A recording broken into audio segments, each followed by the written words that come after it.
G'day and welcome to Inforunners. I'm Execute and I'm joined today by Badges, the man that can hibernate his sophistication in a turtleneck and pulling it off all in one go. It's really good to see you, man. How you been? Yeah, mate, Christmas is taking its toll. My chin is doing its level best to eat the rest of my face, so well, I've shaved again. Worrying, but... So I'm back to less hobo-ness. This is 3 months growth, this. Do you know who else has had a shave that looks like a baby-faced little boy? Paul. Saw him on the stream the other day. He looks like 25 years younger. No, just kidding. But he definitely looks a lot more baby-faced when he shaves. So this episode today is going to be a requested episode. We got this from episode suggestions on the Odyssey versus the Carrack. Obviously, there's been a lot of talk about this, and we're going to try and compile it all in one video for you. And we're going to go through the different things. And I think from the outset, I'm going to kind of give the game away a little bit. I think these ships still do have room to exist. The Odyssey is not dead, and the Carrack is not dead to each other. I think there is overlap, but I think they are still very distinct. What's your kind of initial conclusions? I'll call that one on these ships, Badges.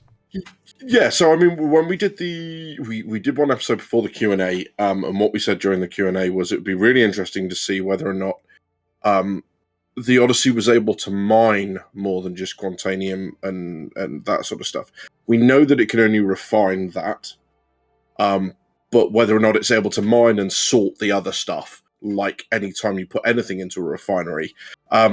We got the sparkling answer was no answer. So, like, my initial conclusion with this was that it was going to be an industrial explorer. They've now clarified that and said, actually, it's more of a general purpose. So we'll have to see kind of how it measures up with that versus the Carrack. I think the other thing I'll kind of add to what you've said there is both ships have things unanswered or that we're waiting for. So in the terms of the Carrack, those modules, that could speak volumes. I'm getting ahead of myself, so let's just kind of compare the ship generalistically speaking. I think they've both got med bays. I would say they're comparable to each other. You tell me if you think I'm wrong. I think the Carrack's one is a bit bigger in a few different ways. It's a bit more substantial. It's got that really big bed, but then it's got a lot of, the two annexes off to the left and right, where the Odyssey itself is just kind of like one room with a bed. It seems a bit more minimalistic. What's your just a quick take on the med bays there between the two? Yeah, I mean, that certainly seems to be from everything that we've seen. I don't think there's going to be any difference. From what I understand, it's the same tier bed. So there might be a little bit of an issue as to how much medical stuff you can store within the med bay itself. But I think we're arguing not a lot of content at all, really. Agreed. I think the living quarters is another area as well. It's like you said, the MISC really got that industrial thing, so that's it's a bit more minimalistic. And I think the med, like what we were saying about the med bays, there is the same thing when it comes to a few of the features on this ship. So for me, the living quarters are a little bit more luxurious, if that is such a thing, on the Anvil, on the Carrack, sorry. Where the MISC Odyssey, it's a little bit more. Yeah, it's kind of, do you know what I mean? Like, it's kind of like military versus like civilian. It's no frills on the MISC. Yeah, I mean, I think we expect a lot of the time with MISC that it's going to be very utilitarian. You look at stuff like Freelancer and basically everything we know. But what we do know about the Odyssey is that all 6 crew are getting their own cabin, their own table in there, their own ensuite. So I think longer term, it's going to be more comfortable, because you would expect with that there would be a little bit more space for people to bring on their own clothes, their own equipment, to have that, because it's all going to be physicalized. So, it'll be interesting to see whether or not it looks comfortable, but I think from a utility standpoint, how much you can bring with you, for those that feel the need to change outfits all the time, maybe the Odyssey is the way to go. Yeah, so there is a difference there, the sleeping together in the Carrack, but then you've also got things like the pool table and the cooking room. I don't know, again, we need some more images of the Odyssey to really compare them to quite strongly, but they're both still there in my opinion. Yeah, I think it's interesting to note as well that the Odyssey has gone for a more egalitarian way of doing it. So there is no separation amongst crew. There is no captain's cabin. There's no first officer like there is on the Carrack. Everyone's getting access to pretty much the same facilities. So that should speak to the more, equity-minded of us. And I'm going to move on to exploration now, because this is really where CIG compared them. They called them both explorers, and they basically threw them at the explorer wall and kind of saw what stuck. Now, we talked before the show, and you and I kind of both agree that the Odyssey is a planetary explorer, and the Carrack is more of a in space or in system explorer. Not to put words in your mouth, but yeah, that's where we agreed on. Yeah. So yeah, absolutely.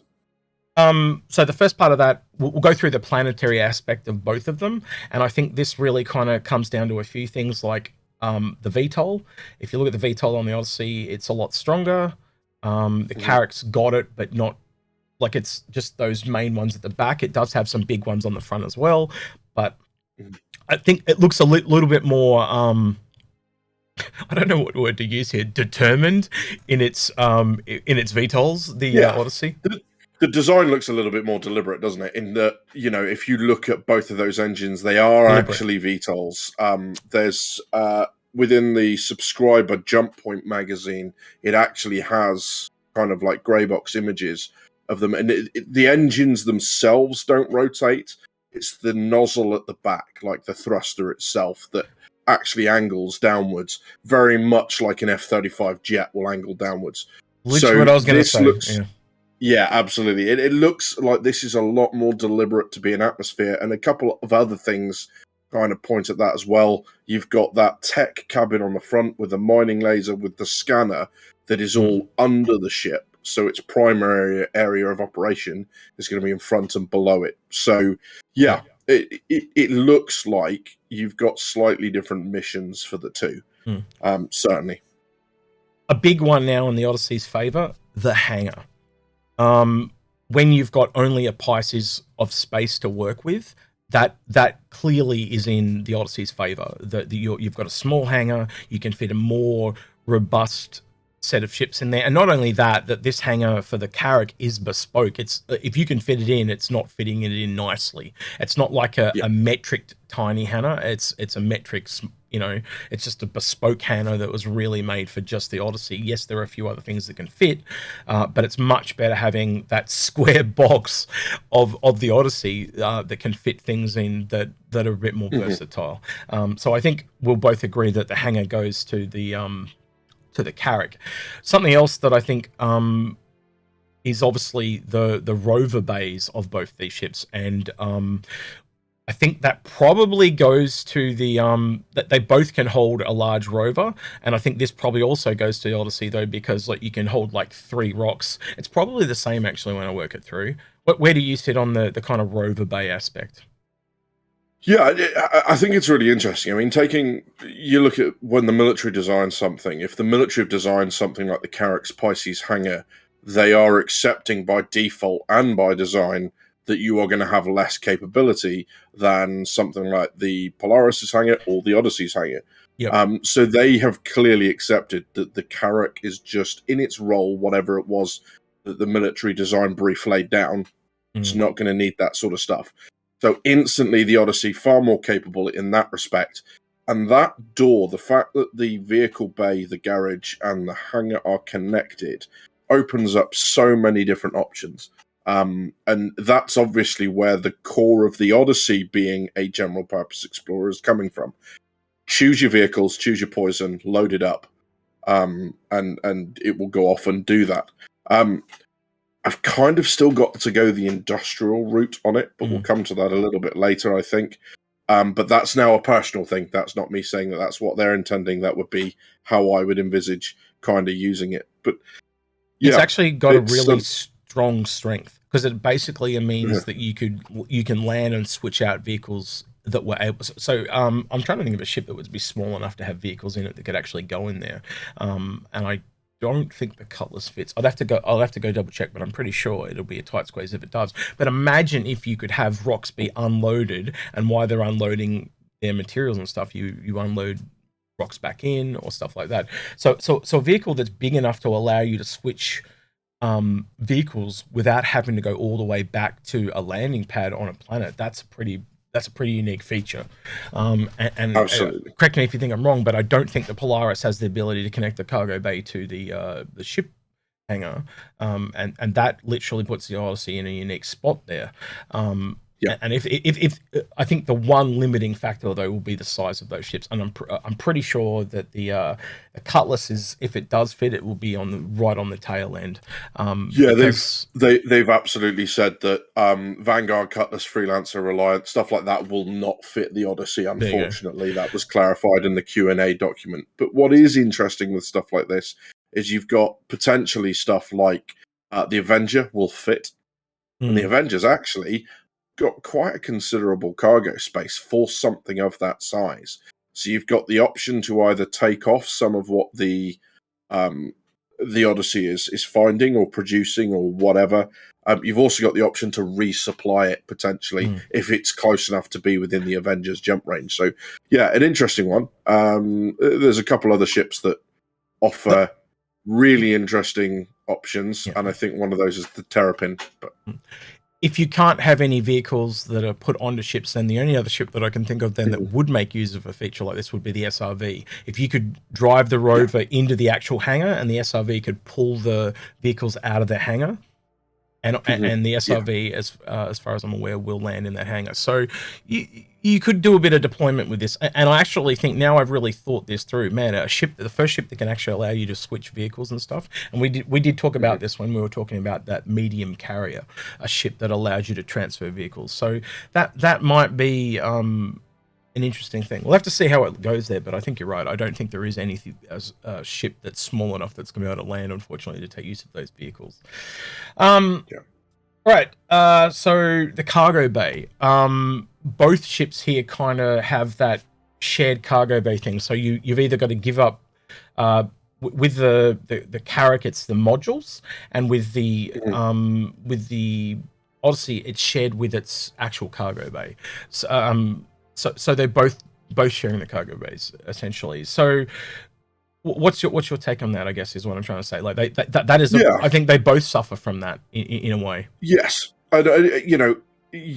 clearly in terms of capacity, the Carrack is the clear winner. In terms of loading times, I don't think either ship is going to do particularly well here.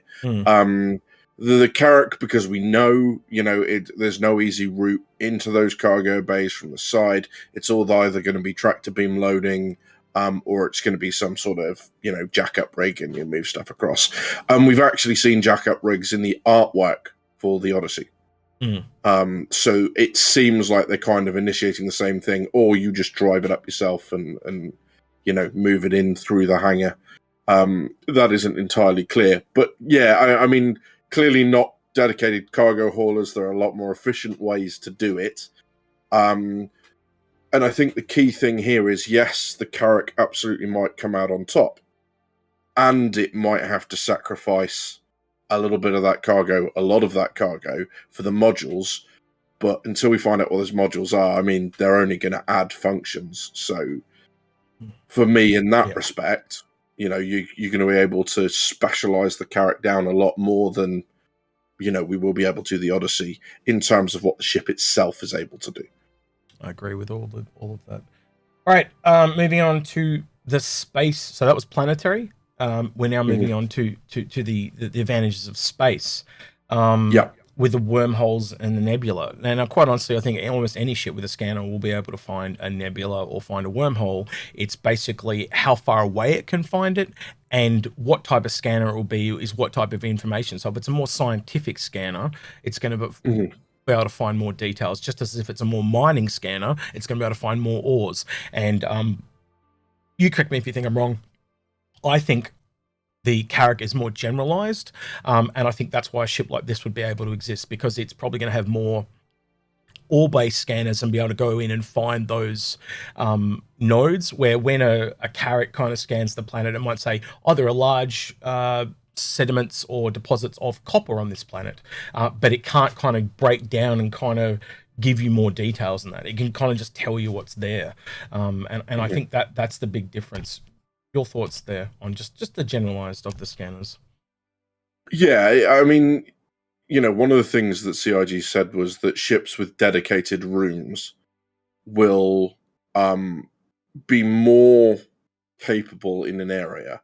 And the way they worded it made it sound like they're not adding abilities, they're just making you far more effective at something.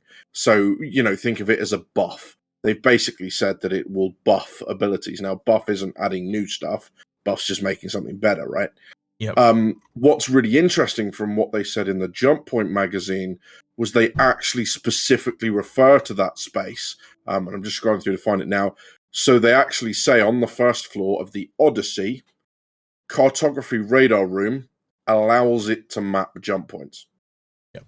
So it's going to happen, but the Carrack is just going to be better at it. And I think, I can almost envisage them as two different things. The Carrack's out there to find new things, new jump points, new systems, take a very limited look at what's there. It's got a limited hangar, it's got the Pisces or some other small thing that sits in that space, and that's it.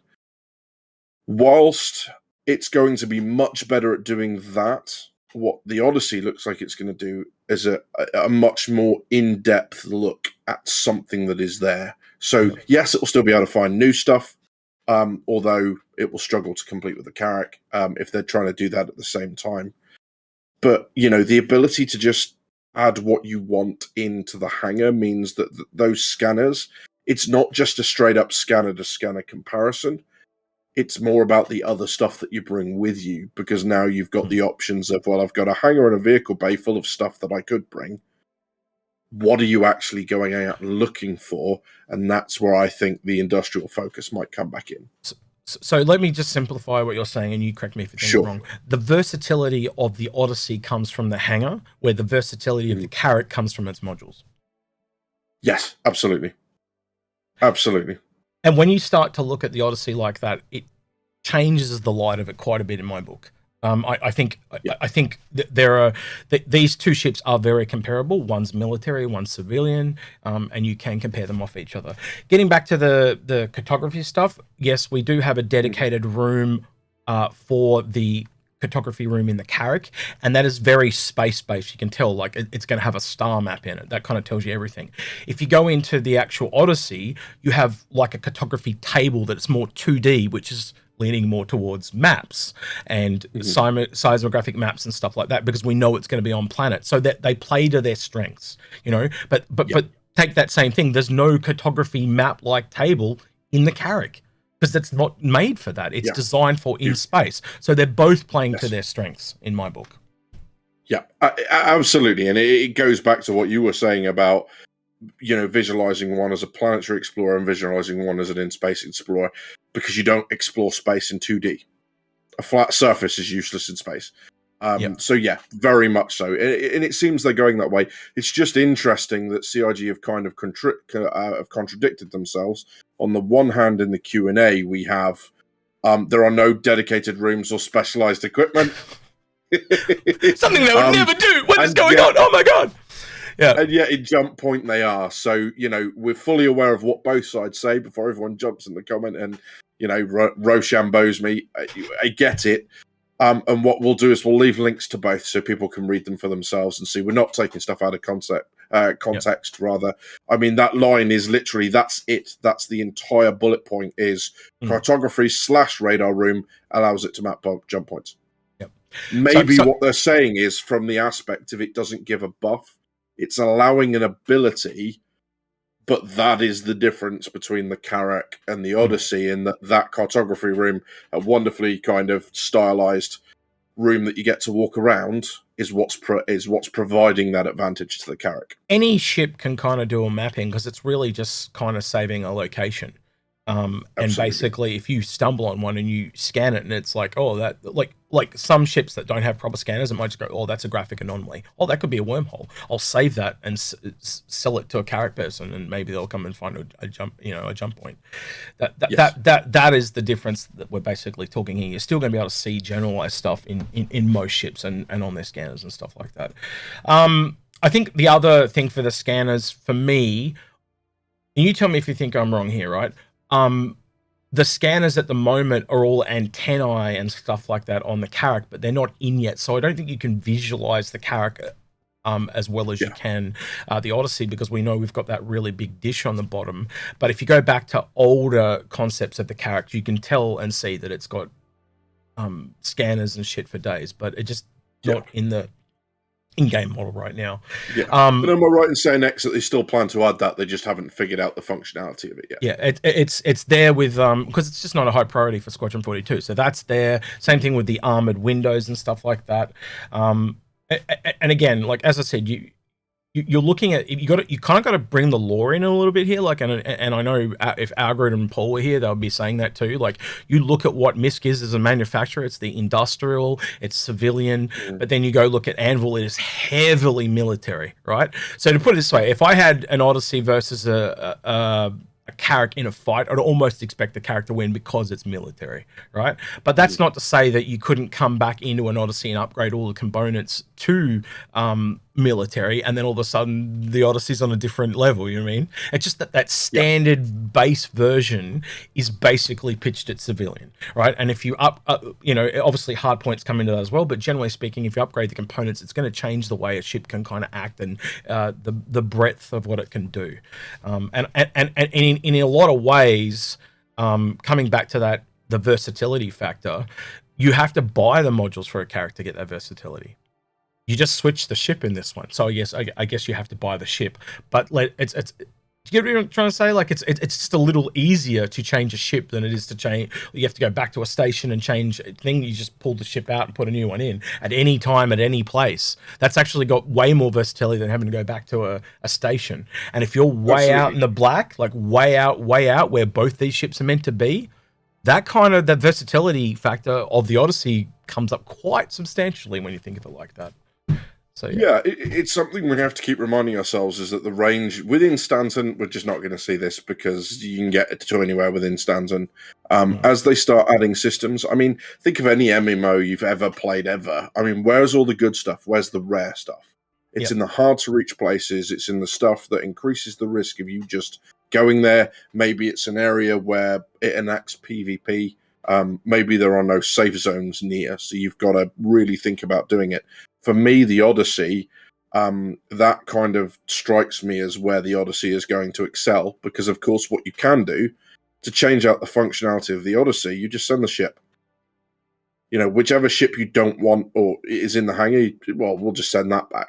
Rather than, you know, the entire ship ending its mission or pausing it in order to achieve that. Just like you were saying with the switching out modules, I really can't see the Carrack ever switching a module out on the fly. You know, unless it's able to kind of drop them on the ground and pick them back up, which I think they've kind of hinted at that it can do. So you may have to leave some other modules behind or have another ship bring them out to you.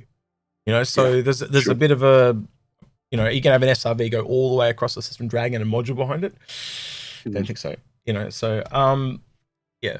Let's move on to the extras now. So obviously the real big one for the Odyssey is the mining aspect of it, or the core sample tagging, because they've come out and said this thing doesn't mine, it only mines Quantanium, only to extend its life. And if that's all it does is extend its life, that's kind of useful but kind of not at the same time, because basically you're going off to do some odd weird thing. I honestly still think this is a survey ship as part of its kit. That's just what it does. And I think gathering the Quantanium will be almost a side effect of what this ship does. As again, we've both kind of said it's a planetary miner. If it's on the planet, then there'll be Quantanium nodes around, and it's not that difficult. Your thoughts on how much extra benefit, I guess, the mining gives it over the Carrack? I mean, I think the mining section of it is why I think this is going to be, it might not be the purpose, but why I think it's best employed in the industrial role. And it just simply falls down to the laser. So it has a size 2 laser, as you clarified for me earlier, which is the same size as what's on the mole. Now, anyone that's been mining in a mole will know that when you get to those really high yield Quantanium rocks, one laser doesn't cut it, right? You need more than one. So it makes sense. I mean, if you are trying to keep large amounts of Quantanium in the refinery, keeping it fueled, that you'd want something else on that ship to assist. Whether you land and find something that, you know, once Quantanium becomes a bit more planetary based, if it ever does, or whether that means that your bay has to be with a prospector in it. Yeah. So you know, you're talking about just puts its laser on to assist the mole, to assist the mining laser, to give it that extra oomph it needs to get over the threshold, and then, you know, the Odyssey gets to extract it all. And the other thing that they haven't cleared up, and it's really, really frustrating, is we've seen some of the grey box work which seem to have almost sorting vents all off of one tube. There are multiple vents pointed downwards. Does that mean that the refinery can sort through other stuff and just put it into boxes? So you're not refining other materials, but you are at least able to retain them and maybe whack them in the back of that Avenger, and that Avenger can take them off for you and get them refined somewhere else, or take them to another org ship, or at least transported across to an org ship that's working with you. Again, we've had no answer one way or the other on that. So any answer people give there is speculation. If not, what kit are they using to sort through and make sure only Quantanium go through this thing, and why can't I fit it to my prospector or my mole? Yeah, so that because we don't have that defined answer, but we've got two parts either side of it. It kind of makes the, you know, what's that thing that I can't remember who used to say, that work out what is possible and what is left has to be true. It's from Sherlock or something like that. But that's basically it in a nutshell. We've got the two things either side of it, so it has to be true. Yes. So yeah, basically, yeah. The other thing I was going to add real quick is not just prospectors, but rocks. You could do that with rocks as well. You could have like 3 rocks come out and have all their lasers and a prospector and the Odyssey if you really had to bust a really big rock. So it is possible. Highly improbable, but probably possible.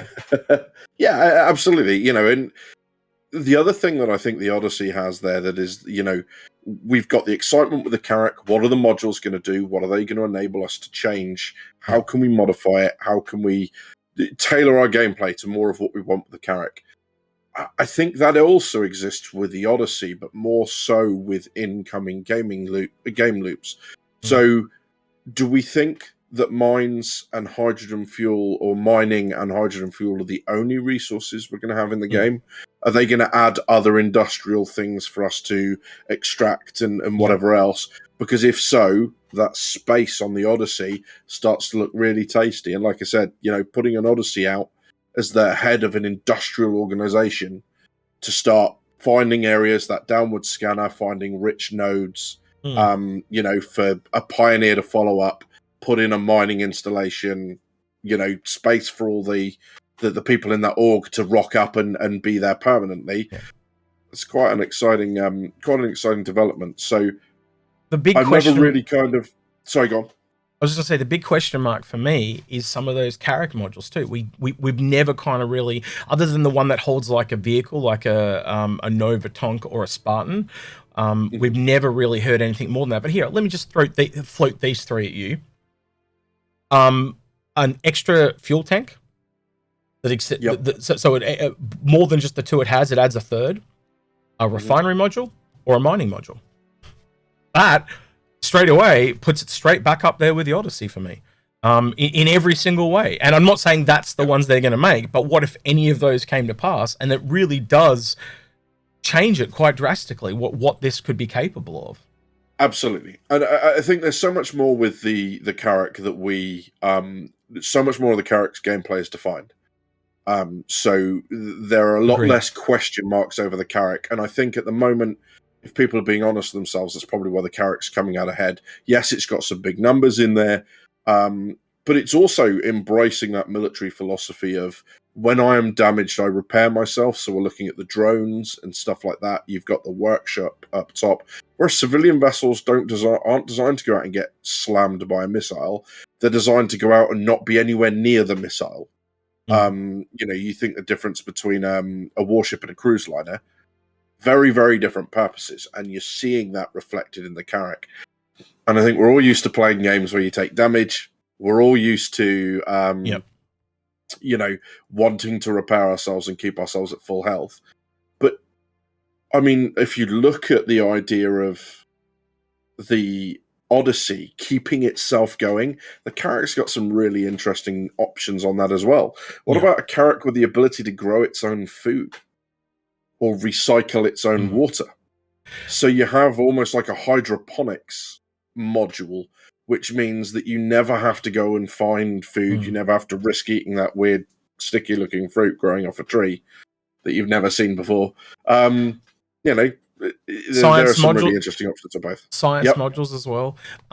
Absolutely. The other one I've just realized that we kind of didn't talk about as an extra would be what you said about the repair drones and stuff like that. And that's something that clearly the Carrack has that the Odyssey doesn't. So I think in a weird way, I don't know, you correct me if you think I'm wrong, but I think because it's in space, it probably only needs fuel. Excuse me, I got hiccups. When it jumps. And I think the reason why the Odyssey needs to make more fuel, it's probably going to be moving around the planet more frequently than the Carrack will be kind of like sitting there and scanning and doing slow patrols and stuff like that. But for me, I don't know, the Carrack, they both have really good pros and cons. Like the more time I've had to look at it, it's like you said, there's a bias with like, I have a Carrack, so it has to be better. And everyone does have that. Whenever you buy something, you've committed to backing it, right? So it's very hard for anyone to step back and try and look at these ships as unbiasedly as possible. And I think for me, when now I've had time to sit back and do that, there's strength to both of them. They both have weaknesses though. They both have weaknesses and they both have strengths, right? And I think if we boil it all down though, right, you really, you correct me if you think I'm wrong here, but I think you're choosing between a more stable money maker that's kind of locked to the more planetary mining. And I'm going to be honest, I think the planetary mining might be a bit more boring than the space stuff. And I think the space stuff has that kind of glorious.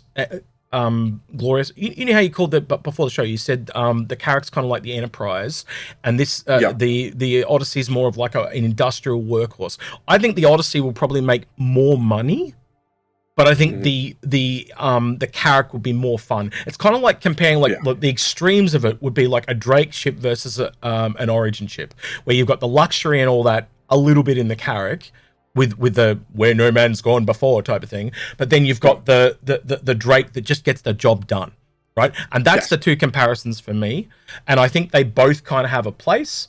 The only other thing I'd add if you have a Polaris, an Orion, and a Carrack, I think that kind of does everything that the Odyssey does, but they're in 3 separate ships. If you don't own any big ships at all, then the Odyssey is a really good option because it kind of covers all those in a little bit of jack of all tradeness, right? Yeah. I don't know. What's your kind of that's my kind of final takeaway. What's your kind of final takeaway, Badges? I think in very much the same vein, I think you're exactly right. The Odyssey is going to be very reliable in what it does. But the highs that you will get, you know, the absolute gameplay peaks that you'll get with a Carrack will blow the Odyssey out of the water, finding a new jump point, potentially even finding a new system. As rare as that will be, you know, it's likely that it's going to be a Carrack owner that achieves that. So the peaks will be higher, they'll just be far fewer. Yeah. You know, they'll be much more spaced out. But yeah, I think it's both ways. And, you know, I know there are clearly Odyssey owners out there that are despairing of their purchase. You know, and if you want to get rid of it, of course, get rid of it. I wouldn't tell you to do otherwise. But if you're wanting to wait and see, I'm optimistic about that ship. You know, CIG have kind of shown their hand a little bit, because they've said, we're not just going to give you one ship in every size, in every kind of gameplay loop. What we're going to do then is we're going to start to branch out and start giving you choices. The only question that we still have, and the thing that CIG have left to prove, is are they meaningful choices? Once everything's integrated, is there a meaningful choice between the Odyssey and the Carrack? And at the moment, my answer to that is there is absolutely scope for that to happen. I'd agree with that. And I think eventually, as time goes by, we'll see more and more of that overlap. I think, as we said, like, you got to think of the Odyssey as a money maker planetary. I do think you will make money with a Carrack. I just don't think you'll make as much, right? I still think you'll make money, and I still think if you want to do something more generic, like you could do cargo runs to make money. But I think that's the kind of cool thing about the Carrack. It's a balance between work and play, where I think the Odyssey leans a lot more towards work. But I digress. Look, and as Badger said, just have a CCU as your exit strategy. If you have a Carrack, pick up a CCU to the Odyssey, and you can sit there and wait, and the Odyssey will come out, and you're like, oh, holy shit, that's my shit, bang, go. You know, or you go, don't need it, meld it off, and you got the Carrack. So you've got your options there, you know, and if you like our grid, just buy both. You know, so the options are there for everyone.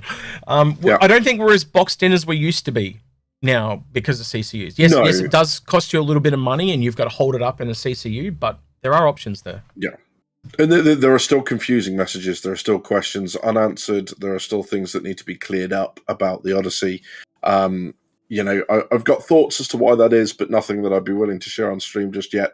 If you wanted, though, to press me on those, you're always welcome in the Inforunners Discord. I'm often in there hanging out, getting my behind kicked on Tarkov or something similar. So I thought it was just in the debates. You were just getting your ass handed to you in the debates. But okay, sure. No worries. In that too, absolutely. But yes, you know, come in and have a chat about it. It's you know, and the beautiful thing is, you know, I don't get defensive about my views. More than happy to talk it through with people. So yeah, so like, subscribe. I'm a human being just like you. Like, subscribe, all that type of stuff. Want to follow us on Patreon, go the extra mile, blah, blah, blah, you know, all that type of stuff. I'll end on this note. You look far more sophisticated if you had glasses. He's been Badgers. I've been Execute. I'm not going to let you answer. And have a good one. I'm never wearing glasses for this show. You'd look like a bookworm.